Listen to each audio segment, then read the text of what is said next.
ನಮಸ್ಕಾರ ಆಕಾಂಕ್ಷಿಗಳೇ, ನೀವು ನೋಡ್ತೀರಾ ಸ್ಟೂಡೆಂಟ್ ಸೊಲ್ಯೂಷನ್ ಯೂಟ್ಯೂಬ್ ಚಾನಲ್. ಉದ್ಯೋಗ ಭರ್ತಿಗೆ ರಾಜ್ಯ ಸರ್ಕಾರ ಕ್ರಮ ವಹಿಸಬೇಕು ಅಂತ ಹೇಳಿ ಮಾಜಿ ಸಚಿವ ಆಂಜನೇಯ ಅವರು ಕೂಡ ಮಾಹಿತಿ ಕೊಟ್ಟಿದ್ದಾರೆ. ಕೋರ್ಟ್ ಡೈರೆಕ್ಷನ್‌ವರೆಗೂ ಕಾಯಬಾರದು, ಆದಷ್ಟು ಬೇಗ ನಿಮಗೆ ನೇಮಕಾತಿ ಮಾಡಬೇಕು ಅಂತ ಹೇಳಿದ್ದಾರೆ. ಸಂಪೂರ್ಣ ಮಾಹಿತಿ ನೋಡೋಣ ಬನ್ನಿ. ಸಬ್ಸ್ಕ್ರೈಬ್ ಆಗಿ.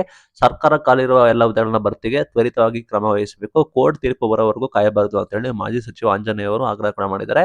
2.5 ವರ್ಷಗಳಿಂದ ಒಳ ಮೀಸಲಾತಿ ಕಾರಣಕ್ಕೆ ಉದ್ಯೋಗ ನೇಮಕಾತಿ ಪ್ರಕ್ರಿಯೆ ಸ್ಥಗಿತಗೊಂಡಿದ್ದು, ಎಲ್ಲ ವರ್ಗದ ವಿದ್ಯಾವಂತ ನಿರುದ್ಯೋಗಿಗಳಿಗೆ ಸ್ಪರ್ಧಾತ್ಮಕ ಪರೀಕ್ಷೆ ಎದುರಿಸಲು ಸಜ್ಜಾಗಿದ್ದಾರೆ. ಅಂದ್ರೆ ಎಲ್ಲಾ ನಿರುದ್ಯೋಗಿಗಳು ವಿದ್ಯಾವಂತರು ಎಕ್ಸಾಮ್ ಬರೆಯೋಕೆ ತಯಾರಿ ಮಾಡ್ಕೊಂಡಿದ್ದಾರೆ.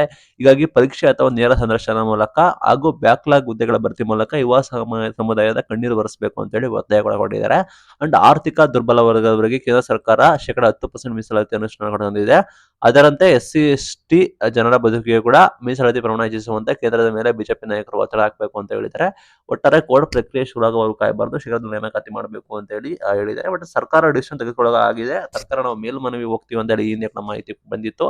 ಲೈಕ್ ನಾವು ಈಗ 50% ನೇಮಕಾತಿ ಮಾಡ್ತೀವಿ, 6% ಹೋಲ್ಡ್ ಮಾಡ್ತೀವಿ, ನಂತರ ನಿಮಗೆ ತೀರ್ಪು ಬಂದಾಗ ನಿಮಗೆ ನಂತರ ಬೇಕಾದ್ರೆ ನಾವು ಅದನ್ನ ಮಾಡೋಣ ಅಂತ ಹೇಳಿ ಸರ್ಕಾರದ ಮಟ್ಟದಲ್ಲಿ ತೀರ್ಮಾನ ಕೂಡ ಮಾಡಿರೋ ಸಾಧ್ಯತೆ ಕೂಡ ಇದೆ. ಆ ನಿಟ್ಟಿನಲ್ಲಿ ಈ ರೀತಿ ಮಾಜಿ ಸಚಿವರು ಹೇಳಿಕೆಯನ್ನು ಕೊಡ್ತಾರೆ. ನಿಮಗೆ ಏನ್ ಅನ್ಸುತ್ತೆ ಅಂತ ಹೇಳಿ ಕಮೆಂಟ್ ಮುಖ ತಿಳಿಸಿ. Thank you.